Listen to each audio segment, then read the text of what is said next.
Welcome everyone to the Mind of Christ here on YouTube. My name is Justin Amos, and I am so excited today to be joined by my good friend Zac Miller.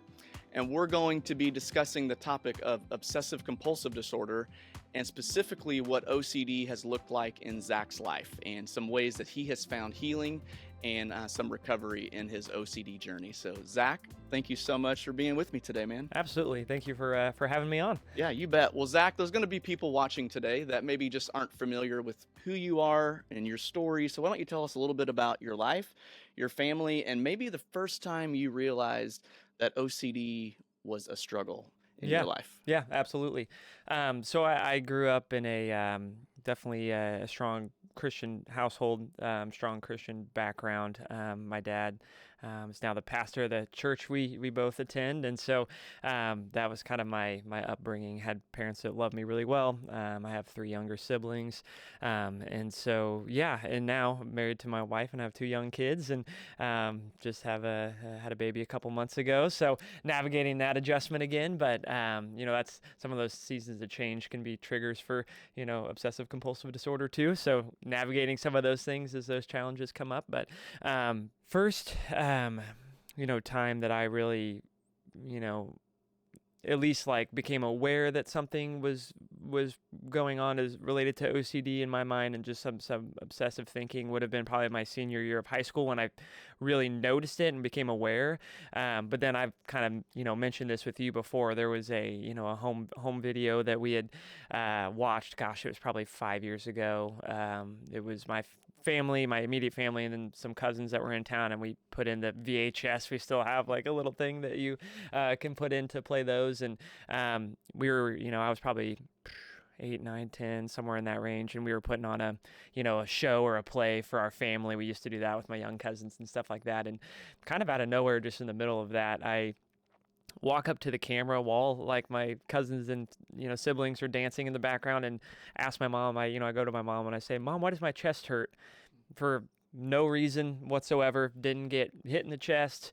Nothing that would have made me. Obviously, I had no health concerns at 8, 9, 10, and going on. And so, I don't even remember my mom's response. I just remember everyone in the room kind of laughing lightheartedly and saying, "Zac, that's kind of how you are now." Cause that's, we'll talk about some of my struggles with health OCD, but, realizing that was really powerful. I know people were laughing lightheartedly, but I think my initial response was just kind of like shock and like, wow, like I don't think I realized how far back this struggle began. Or now as I'm learning more, you realize kind of some of those things that start earlier in your childhood than you probably expect.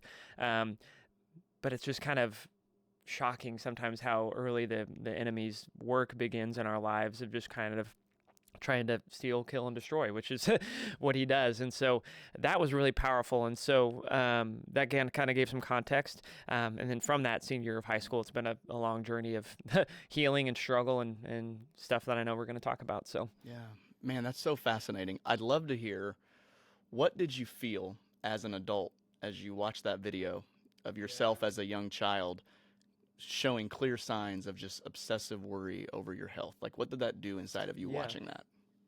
I think the initial emotion is kind of like sadness a little bit, and just kind of for that, young boy that's dealing with that. But it opened my eyes to maybe some more struggles along the way that I didn't realize were struggles with OCD, throughout middle school, high school, some of those things. So it was eye-opening in that way. But I think the main feeling was just kind of sadness and just kind of,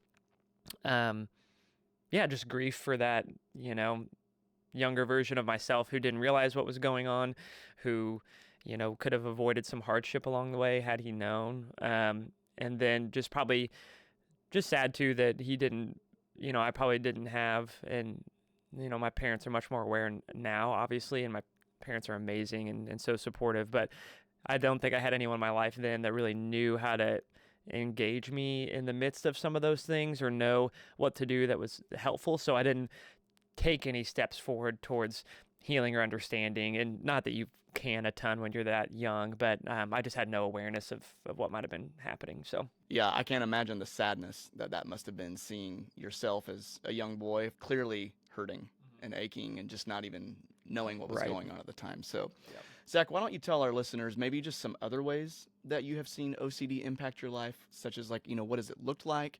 And what are some ways that you've tried to cope in times of just severe distress? Yeah. It's manifested itself in a lot of different ways. I would say the first, kind of like I was mentioning, the first, noticeable kind of trigger specific struggle was related to health. And specifically my heart. So, high school, senior year of high school into freshman year of college was definitely like the worst that specific obsessive thought was for me. And so just constantly worrying that there's something wrong with my heart. I was constantly listening, to my heart rate, making sure that was okay. I was also a runner in high school and in college. So I ran cross country and track and field. And so you can imagine that was stressful there because every day I'm getting my heart rate up at practice. And so that made me anxious.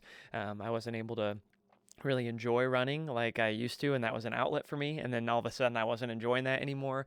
I couldn't really sleep at night or take naps, which college students like to take naps, because I just couldn't sit still because I was hearing my heart rate. I was stressing about it. It got to the point where it felt like I had pain in my chest, which I think is a pretty common occurrence, kind of actually starting to feel the pain because you're so anxious and worried about your health. And so it got to the point where, went to see a doctor about it to double check, make sure everything was okay, and everything was. And so as you kind of figure that out, you start to realize, okay, like, this is mostly something mental, also probably some stuff, spiritual sense going on in my heart, not something that's actually, physically wrong. And so that was definitely the kind of the catalyst to kind of the OCD journey that I've been on of healing and understanding and some of those things. And so that's when I realized that really taking control of my life, and I really wasn't able to be very present in some of those kind of formative times of making friends and connections in college. And I felt like my mind was just somewhere else. Like I wasn't present with people. I couldn't be my full self. And so definitely makes you want to isolate, when you feel like you can't be yourself. And then it's manifested in a lot of different, ways since then. It's transitioned into, I know we'll dive deeper on a few of these, but homosexual OCD is one that became a struggle for me. And that was really hard for me to understand what was happening as I was having these thoughts, but I didn't have feelings attached to those thoughts, but I couldn't stop thinking them. And so that was just a challenge in a lot of ways. And then transitioning to Harm OCD as I kind of transitioned into engagement with my now wife and marriage and some of those things. And I know we'll kind of go deeper, maybe into some of those struggles, but those have been a couple also that have been pretty just debilitating at different phases of my life. And I'm happy to expound on some of those if you'd like. So Yeah, I'd love to hear. I believe it was a story you told me a while back about yes, your honeymoon yeah, and your harm OCD just really kind of hijacking Yeah. a part or a good chunk of your honeymoon. Why don't you tell Yeah. our viewers that story? Yeah. So, and it's interesting because I think it's important to even talk about how that kind of fear started, because I think it can just be something so small that can trigger that thought. And so I remember I don't even know if we were engaged yet. We were dating, my now spouse and I, and we were watching CSI, NCIS, one of those, probably Criminal Minds. That's what my wife likes. So we were probably watching that. And I always knew that I didn't really like watching those shows because it kind of more fear than OCD, but I just kind of was a scaredy cat. I don't really like horror movies and stuff like that. And so those kind of things. But anyway, so that specific episode, the character in it, basically he would sleepwalk and murder people essentially, or harm people, and then wake up and not realize he had done it. And so that was like a big trigger for me of like, oh my gosh, what if I do something like that and I'm not aware of what's happening, I'm not in control. And so that fear kind of was like planted in the back of my mind of like, oh, this could happen and I could not even know. Like, obviously I would have no intention to do that, but what if it happened when I fell asleep and I just woke up and something had happened? And so obviously going into, an intimate relationship like marriage, now we're sharing a bed together, those kind of things where that, closeness and proximity. And so like that really heightened that for me is like, I have this person that's sleeping next to me. What if something happens while I'm sleeping and I hurt her and I don't mean to, or don't know that I did that? And so, yeah, specifically on our honeymoon, obviously we're just, at least, for us in our relationship, that was the first time that we were, sharing a bed, different stuff like that. So that's kind of when that really heightened more for me, and became real, because now it's, I'm sleeping next to somebody. And so I remember on our honeymoon, it was at some point during the day and kind of our, Airbnb or whatever, I had, I think, my wife's name is Sam. I think she was making some food or something and had a knife out on the counter. And the thought in my head went to, oh, why did I look at the knife?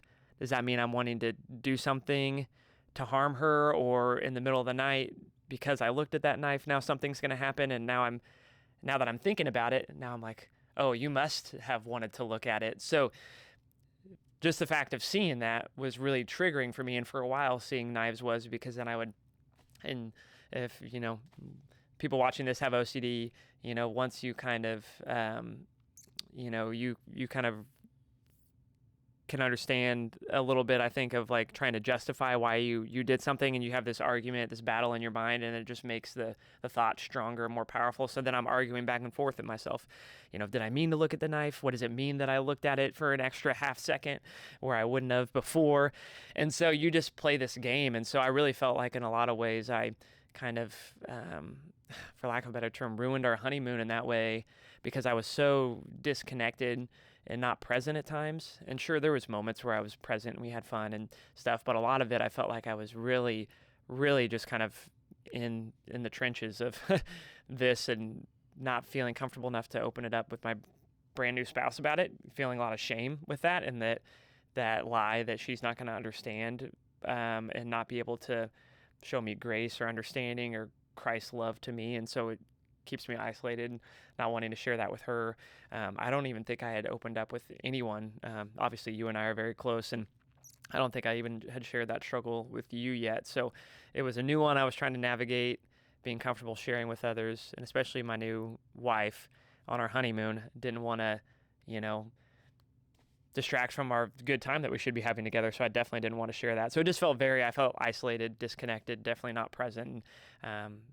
It's sad when I look back on it, but I'm grateful, obviously, for, you could talk about that too, but just a lot of the healing that, God's given me from that specific struggle. So. Well, thank you so much for being vulnerable. Absolutely. That's not probably the funnest story Yeah. to share or to kind of relive. It's easy to try to just move on. Yeah. But that story is a vivid example of what a lot of people with OCD live like. It just hijacks our life at various times, and it just makes you miss just the present moment. Exactly. Because you're worried or fretting over something, some perceived threat that most likely is not even going to happen. Yep. And so I grieve, and I'm sad for you missing out on some of your honeymoon and the joy of that should have been for you. Right. Yeah. So you talk about healing and recovery and how there is hope. I'd love for you to tell our viewers, what does that look like for you? What are some ways that you have found healing and freedom in your OCD journey? Yeah, just practically, what does that look like? Yeah. The first step for sure was identifying, what the problem was. So having that awareness and understanding of what OCD is, the fact that, oh, this is actually what I have.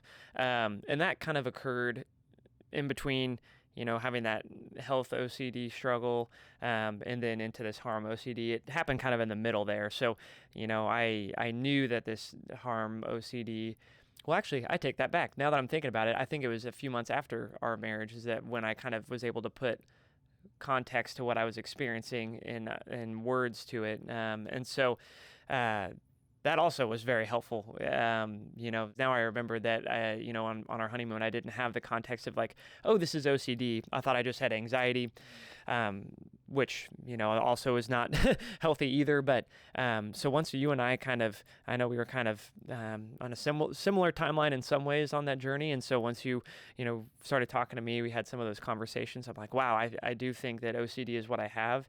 And once you do that, it definitely gave me, like, a big help for me was kind of having a different view of how God looks at me and sees me. I think before I understood that I had OCD, I kind of viewed God as looking at me with like frustration that I couldn't get over these thoughts and I couldn't just move on and be present and, allow him to heal me, if you will. And so I just kind of felt like I knew he loved me, but I just kind of felt like he was kind of disappointed in some ways that I couldn't get over it.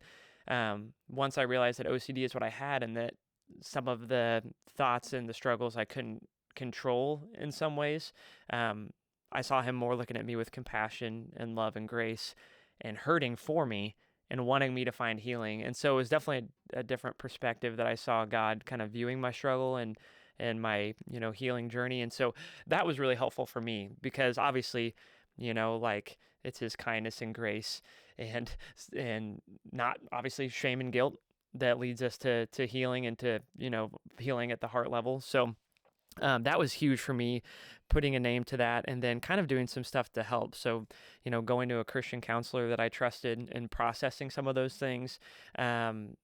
I started getting on medication as well. That was helpful. And so, getting on the medication is, I know it's obviously people have varying opinions on that. For some people it works, some it doesn't. For me, it helped me get from, kind of the thoughts and emotions and everything are up here, at a high, and it helped me calm down to a point where I could get kind of to a steady place to where then I could unpack, okay, where do I need to grow spiritually? Where do I need to like search my heart? But first I had to quiet my mind down to get to a place where I could even process and dig deep in some of those things. And so that was also helpful for me in that. And then plugging into community, we do a mental health support group at our church that getting plugged into those kind of things that help me, be in community and also share some of those struggles for the first time.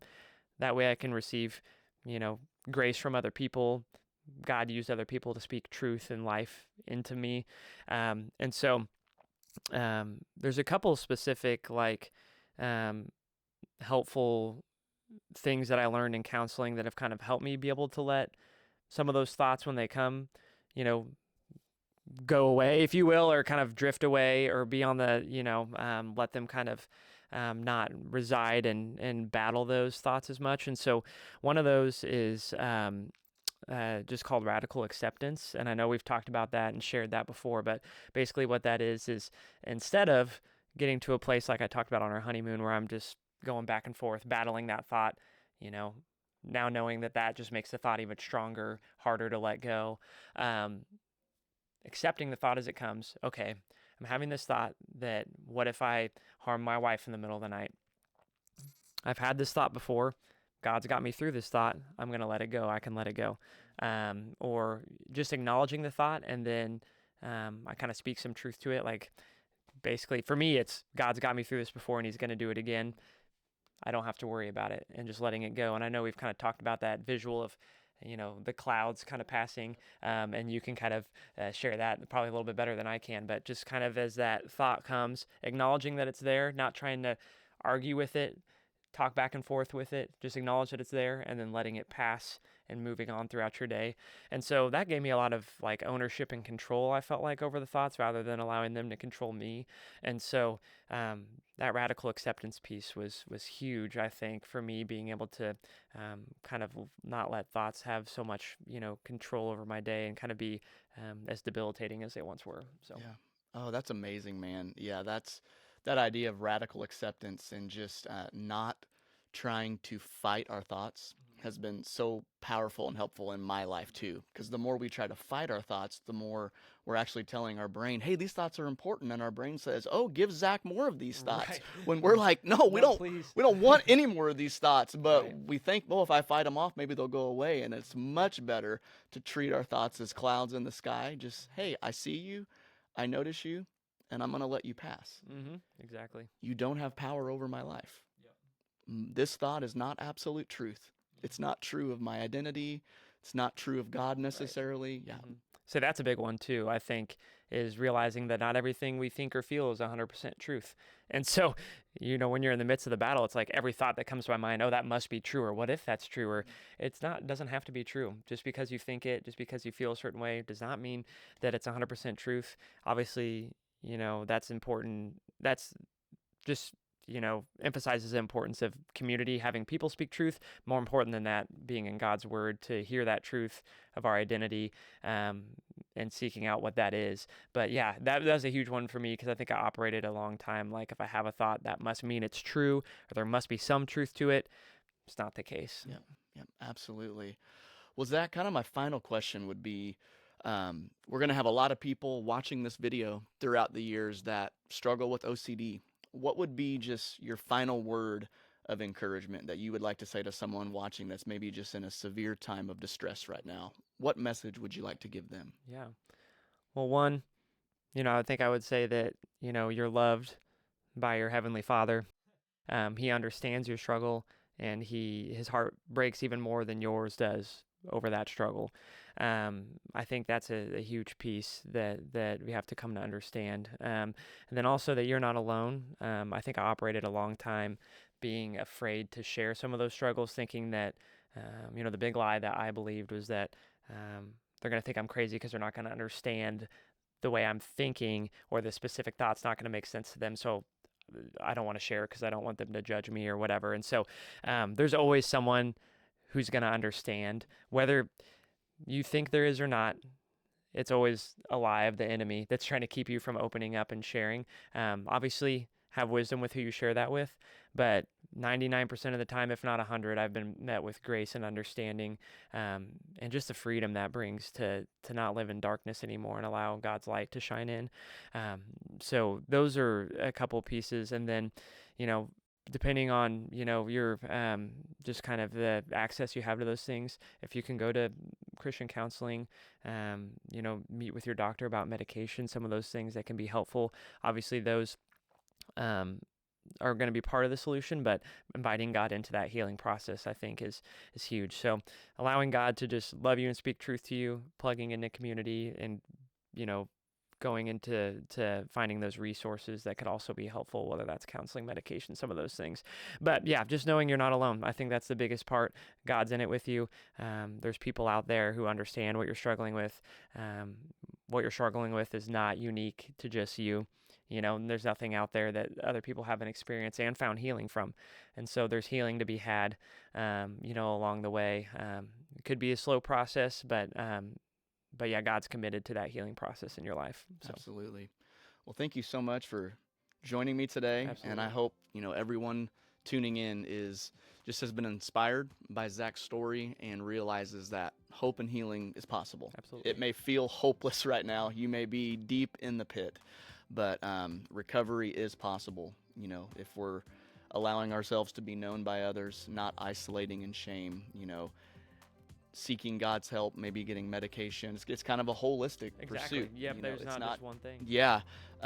So whatever you need, don't be afraid to get help. That would be kind of our biggest encouragement to you. If you need medication, get it. If you need counseling, get counseling. Try to find a mental health support group to encourage you during this difficult time. So yeah, like I've said, things won't change unless things change. Things aren't going to change unless you take those steps to change. And we've talked about taking some ownership for your healing too. And so, there's got to be some ownership, some buy-in to that. But then also God will meet you along the way in some powerful ways. So yeah, that's beautifully said, man. Thank you, bro. All right, thanks Appreciate for your time. Yeah, absolutely. Thanks, Justin. Appreciate it. Thanks, guys.